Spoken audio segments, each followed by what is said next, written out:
자, 지금 우리는 보냄을 받은 이 세상에서 우리가 어떻게 살아야 하는가 하는 문제를 함께 다루고 있습니다.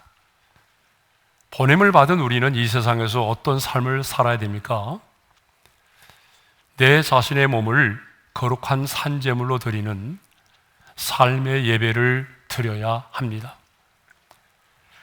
그런데 오늘 본문 로마서 12장 2절은요,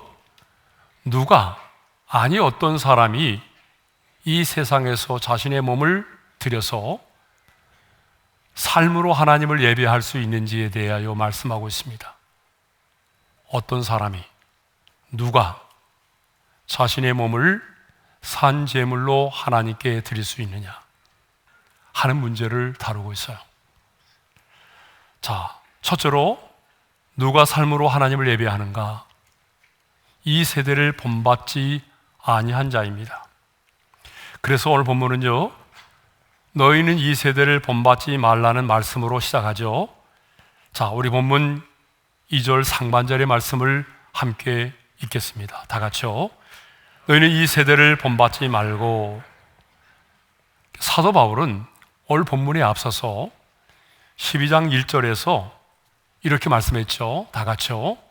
너희 몸을 하나님이 기뻐하시는 거룩한 산 제물로 드리라. 이는 너희가 드릴 영적인 예배니라. 이 말씀에 이어서 곧바로 무슨 말씀을 하고 있어요? 너희는 이 세대를 본받지 말라고 말하고 있어요. 그러니까 우리가 이 세상에서 내 몸을 거룩한 산제물로 드리는 삶의 예배는 무엇과 연관되어 있다는 거예요? 이 세대를 본받지 않는 것과 연관되어 있다는 것입니다. 이 세대를 본받는 자는 자신의 몸을 하나님이 기뻐하시는 산제물로 드릴 수가 없습니다. 이 세대를 본받는 자는요, 이 악한 세상 속에서 삶으로 하나님을 예배할 수가 없어요. 그러므로 삶의 현장에서 삶으로 하나님께 예배를 드리고자 하는 자는요, 반드시 이 세대를 본받지 않아야 한다는 것입니다. 그러면 이 세대란 무엇을 말할까요? 우리말은요, 세대, 세상을 뜻하는 말이 하나지만 헬라어에서는요, 두 개의 단어로 사용하고 있어요. 그 첫 번째 단어가 뭐냐면 코스모스라고 하는 말인데, 이 말의 뜻이 뭐냐 그러면 공간적이고 우리 눈에 보이는 세상을 말하는 거예요. 또 하나의 단어는 아이온이라고 하는 단어인데 시간적이고 보이지 않는 세계를 말합니다. 그러면 이 세대를 본받지 말라고 할 때에 오늘 본문에서 사용된 단어는 어떤 걸까요? 바로 아이온입니다. 그러므로 본문이 말하는 이 세대는 우리 눈에 보이지 않는 악한 영의 지배하에 있는 인본주의적인 이 세상의 악한 풍습과 타락한 생활 방식을 말한다는 거예요. 그런데 주님은 오늘 우리에게 이 세대를 본받지 말라고 말씀을 하십니다. 이 세상의 신, 공중권세 잡은 자가 다스리고 있는 이 악한 세대를 본받지 말라는 거예요. 악한 영이 지배하고 있는 이 세상의 악한 풍습과 타락한 생활의 방식을 본받지 말라는 것입니다. 그러면 이 본받지 말라는 말의 의미가 뭘까요? 이 본받지 말라는 말의 의미를 알려면 본받으라는 말의 의미가 무엇인지를 먼저 알아야 돼요. 이 본받으라는 말의 의미가 뭐냐? 같은 모양이 되다, 자기 자신을 무엇과 동일시하다, 또 따르다, 이끌다라고 하는 뜻을 가지고 있습니다. 그러므로 이 세대를 본받는다라고 하는 것은 내가 이 세상의 사람들과 동일하게 살아가는 것입니다. 내 자신을 세상의 흐름에 내어 맡기면서 그들을 따르며 사는 것입니다. 그러므로 본받지 말라라고 하는 말의 의미는 너 자신을 이 세상과 동일하게 여기지 말라는 거예요. 이 세상의 흐름에 자신을 내어 맡기지 말라는 거예요. 성도 여러분, 우리는 이 땅에 사는 동안에 예수 믿고 구원받아서 하나님의 자녀가 된 사람들입니다. 그렇지만 우리는 여전히 이 세상 속에서 사람들과 더불어 살아가고 있습니다. 하지만 여러분, 우리는 이 세상에 속한 자가 아닙니다. 그러므로 이제 우리는 이 세상 사람들이 살아가는 삶의 방식으로 살아서는 안 된다는 거예요. 이 세상이 흘러가는 대로, 이 세상의 죄악의 탕류를 따라서 함께 흘러가는 자로 살아서는 안 된다는 것이죠. 하나님의 사람인 우리는 이 세상의 죄악의 탕류를, 파도를 헤치고 세상의 죄악의 물결을 거슬려 올라가야 합니다. 언젠가 말씀드렸지만 여러분, 살아있는 물고기하고 죽은 물고기는 차이가 있어요. 여러분, 죽은 물고기는 뭐죠? 죽은 물고기는요, 생명이 없기 때문에 그냥 물결을 따라서 또 내려갑니다. 그러나 여러분, 생명이 있는 살아있는 물고기는요, 물결을 따라서 거슬러 올라갑니다. 생명이 없는 죽은 물고기처럼 이 세상의 물결을 따라 떠내려가는 인생이 아니라 하나님의 생명을 가진 사람으로서 성령의 능력으로 세상의 물결을 거슬러 올라가는 성도들이 될 수 있기를 바랍니다. 저는 우리 성도들이 세상에서 성공을 위해서, 아니 세상에서 살아가려면 어쩔 수 없다는 이유로 대세를 따라서 사는 것이 아니라 성령의 능력으로 이 세상의 물결을 거스르면서 죄악의 파도를 헤치며 나아가는 그런 성도들이 될 수 있기를 바랍니다. 이것이 바로 이 세대를 본받지 않는 것입니다. 그러면 좀 더 구체적으로 이 세대를 본받지 않는 삶이 뭘까요? 그것은 이 세상의 풍속을 따르지 않는 것입니다. 사도 바울은요, 우리가 구원받기 이전의 삶을 이렇게 말하고 있어요. 에베소서 2장 2절의 말씀이죠. 우리 함께 읽겠습니다. 다 같이요. 그때 너희는 그 가운데서 행하여 이 세상의 풍조를 따르고, 그러니까 저와 여러분이 예수 믿고 구원받기 전에 허물과 죄로 죽어 있을 때에 우리는 어떤 상태에 있었어요? 이 세상의 풍조를 따르고 있었다는 거예요. 그래서 하나님은요, 이스라엘 백성들을 애굽에서 구원하여 내신 다음에 이방 족속의 풍속을 따르지 말 것을 강력하게 말씀을 하셨어요. 자, 레위기 18장 3절의 말씀입니다. 다 같이요. 너희는 너희가 거주하던 애굽 땅의 풍속을 따르지 말며 내가 너희를 인도할 가나안 땅의 풍속과 규례도 행하지 말고. 이스라엘 백성들이 애굽에 머물러 있던 그 오랜 시간 동안 애굽에 머물러 있으면서 그들이 보아왔던 애굽 사람들이 섬기는 그 풍속을 따르지 말라는 것입니다. 뿐만 아니라 너희가 장차 이제 요단강을 건너서 가나안 땅에 들어가게 될 터인데, 가나안 땅에 들어가게 되면 가나안 땅의 이방 족속들이 섬기는 그들의 풍속을 따르지 말 것을 하나님이 강력하게 말씀을 하셨어요.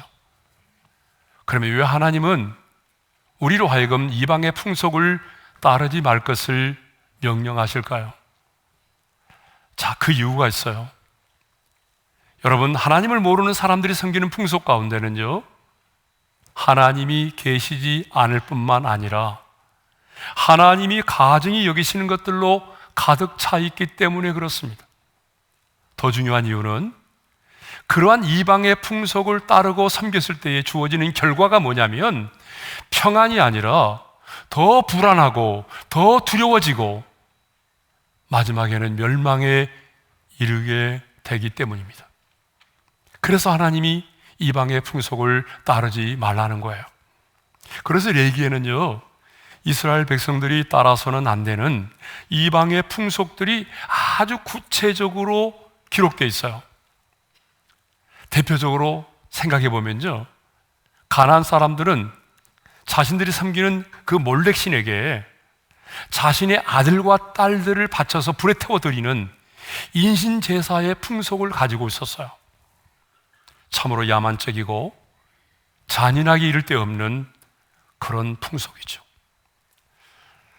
또 가나안에 사는 사람들이 섬기는 대표적인 풍속은요, 바로 성적인 문란함입니다. 가나안 사람들이 섬기는 풍속의 대부분은 다 성적인 문란함과 관련되어 있어요. 그래서 레기 18장에는요, 절대로 동침해서는 안 되는 15가지 종류의 관계를 말하고 있어요. 이런 사람과 절대로 성적인 관계를 맺어서는 안 된다 라고 말하고 있는 15개의 관계를 말하고 있어요. 우리 함께 같이 읽어보겠습니다. 시작. 어머니, 계모, 누이, 손녀, 이복누이, 고모, 이모, 숙모, 며느리, 형제의 아내, 어머니와 딸, 처제, 이웃의 아내, 동성, 짐승. 거기 동성과 짐승도 포함되어 있어요. 이것을 보게 되면 가나안 땅의 사람들은요, 아무나 관계없이 육체적인 본능을 따라서 짐승처럼 성관계를 맺으며 살아왔어요. 이렇게 음란하고 야만적인 것이 바로 가나안의 풍습이었습니다. 그래서 하나님은 아주 구체적으로 가나안의 풍속을 열거하면서 하나님의 백성들은 이렇게 부정하고 가증한 풍속을 따르지 말라고 강력하게 명령을 하신 것입니다. 그런데 여러분, 오늘 우리가 사는 이 세상의 풍속과 문화를 보십시오. 얼마나 악하고 음란합니까? 하나님이 없는 이 세상의 풍속과 문화를 보게 되면요, 굉장히 악하고 음란합니다. 그래서 예수님께서는요, 종말의 때를 이야기하면서 마태복음 12장 39절에서 이렇게 말씀하십니다. 다 같이요. 악하고 음란한 세대가 표적을 구하나 선지자 요나의 표적밖에는 별 표적이 없느니라. 주님은 이미 우리의 세대를 악하고 음란한 세대라고 규정하셨습니다. 오늘 우리에게 말씀하십니다. 너희는 이 세상의 풍조를 따르지 말라. 우리 한번 같이 읽겠습니다. 시작. 너희는 이 세상의 풍조를 따르지 말라.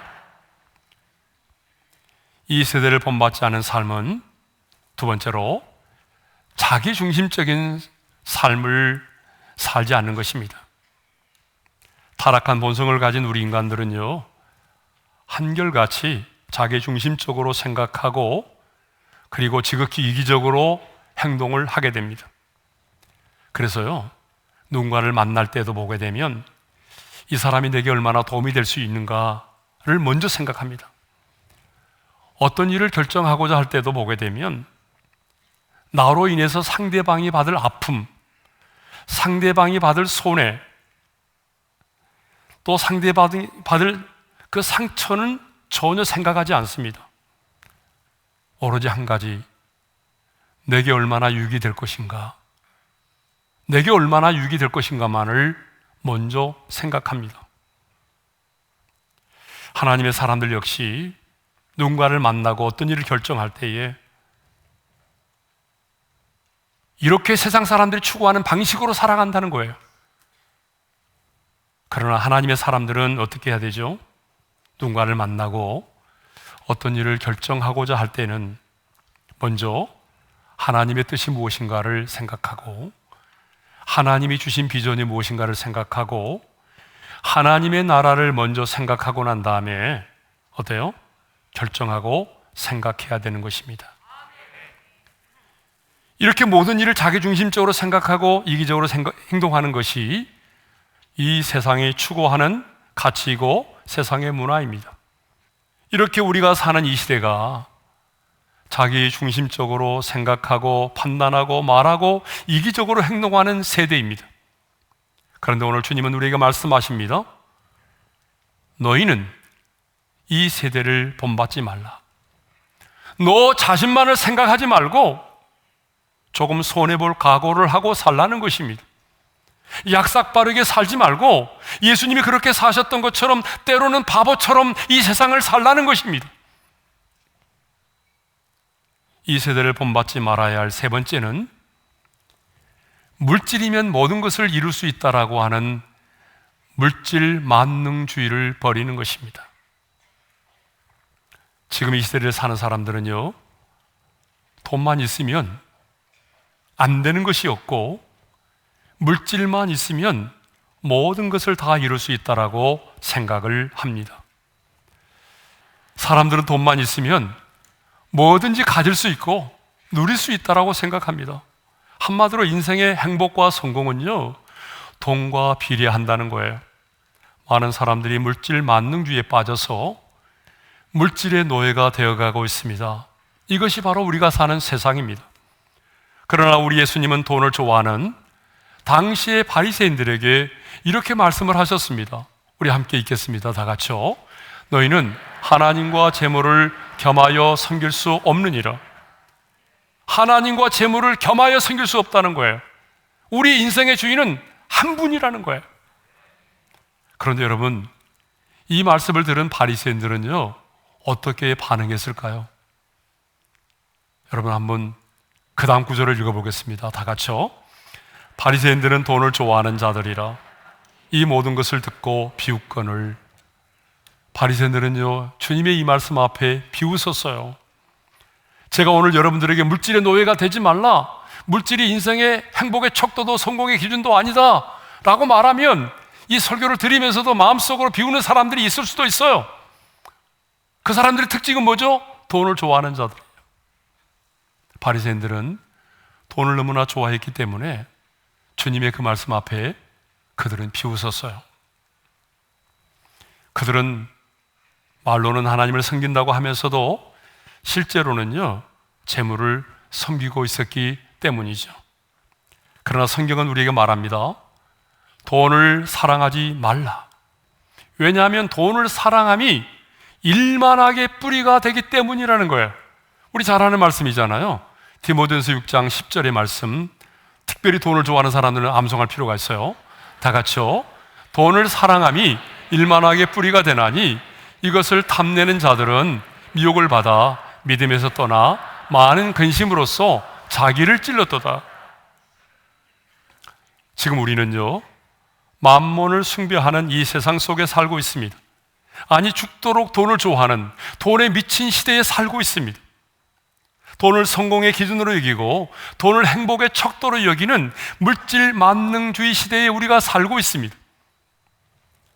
하지만 주님은 우리에게 말씀합니다. 돈을 사랑하지 말라. 돈을 사랑하지 말라는 거예요. 돈이 필요 없다는 말이 결코 아닙니다. 자본주의 세상에서 여러분, 돈이 없으면 하루도 살아갈 수가 없어요. 그러므로 하나님의 사람인 우리도 다른 사람보다도 열심히 최선을 다하여 돈을 벌어야 합니다. 그 돈 앞에서 신앙의 양심을 팔아서는 안 된다는 것이죠. 그 물질이 여러분의 인생을 지배하지 못하도록 해야 한다는 것입니다.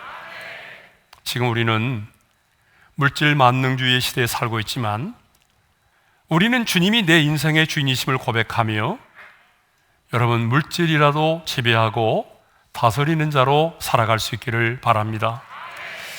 자, 큰 두 번째입니다. 어떤 사람이 삶의 현장에서 삶으로 하나님을 예배할 수 있는가? 그 두 번째는 하나님의 뜻을 분별하는 자입니다. 자, 첫 번째가 뭐였어요? 이 세대를 본받지 아니하는 자요. 두 번째는 뭐예요? 하나님의 뜻을 분별하는 자죠. 자, 그래서 2절 하반절에 이런 말씀이 있습니다. 다 같이요.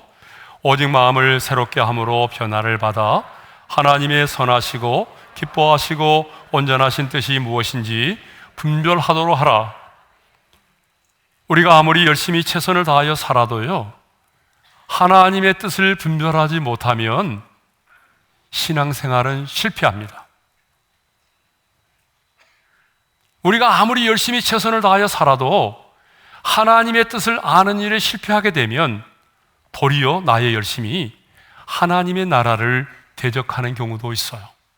그러므로 하나님의 뜻을 아는 것은 너무나 중요합니다. 그러면 저와 여러분을 향한 하나님의 뜻은 무엇일까요?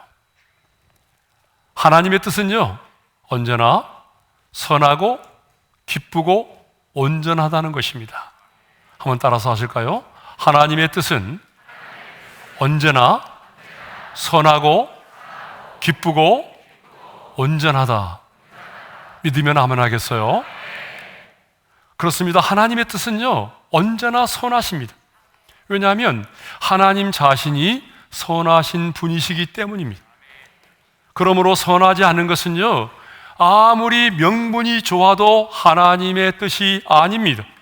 아무리 성공을 보장해 주어도 그것이 선하지 않다면 하나님의 뜻이 결코 아닙니다. 자, 두 번째로 하나님의 뜻은요, 언제나 기뻐하는 것이에요. 저도 하나님의 뜻을 알기 위해서 부단히 노력을 할 때가 많아요.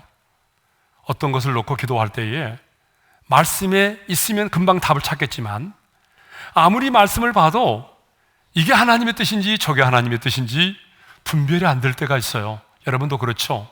저는 그럴 때 가장 먼저 제가 쓰는 방법이 있어요. 그럴 때 어떻게 하냐 그러면 하나님의 뜻을 알고자 할 때 내 안에 내주에 계신 성령께서 어떻게 반응하시느냐를 묻습니다. 내 안에 계신 성령께서 내가 그 문제를 주님께 의뢰고 아뢰고 그 문제를 놓고 기도할 때에 내 안에 계신 성령께서 막 기뻐하시고 즐거워하시면 여러분 알 수 있거든요. 근데 정말 중요한 게 있어요. 누가 하나님의 뜻을 분별할 수 있느냐는 거예요. 내가 하나님의 자녀라고 해서 그냥 다 하나님의 뜻이 분별됩니까? 아니에요. 누가 하나님의 뜻을 분별할 수 있느냐? 자, 2절 하반절의 말씀을 우리 한번 읽어볼까요? 다 같이요. 오직 마음을 새롭게 함으로 변화를 받아 하나님의 선하시고 기뻐하시고 온전하신 뜻이 무엇인지 분별하도록 하라. 하나님의 선하시고 기뻐하시고 온전하신 뜻이 무엇인지를 분별하려고 하면 뭐가 나오죠? 오직 마음을 새롭게 함으로 변화를 받으라고 말하죠. 여러분, 우리의 마음이 변화를 받아야 된다는 거예요. 새롭게. 그러면 언제 우리의 마음이 새롭게 변화됩니까? 여러분, 우리의 마음이 언제 새롭게 함으로 변화를 받습니까? 하나님의 말씀을 듣고 하나님의 말씀을 읽고 하나님의 말씀을 암송하고 하나님의 말씀을 내가 묵상할 때에 성령께서 그 마음에 역사하시면 성령께서 그 말씀을 통하여 우리의 마음을 새롭게 하십니다. 왜냐하면 모든 성경은 하나님의 감동으로 된 것으로서 하나님의 사람으로 온전케 할 뿐만 아니라 모든 선한 일을 행할 능력을 갖추게 하기 때문입니다.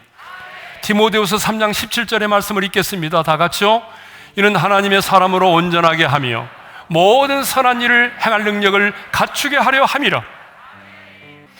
그러므로 성령께서 말씀을 통하여 우리의 마음을 새롭게 할 때에 우리는 마음이 새롭게 함으로 변화를 받게 되고 우리의 마음이 새롭게 함으로 변화를 받게 되면 하나님의 선하시고 기뻐하시고 온전하신 뜻이 무엇인지를 분별할 수 있게 된다는 것입니다.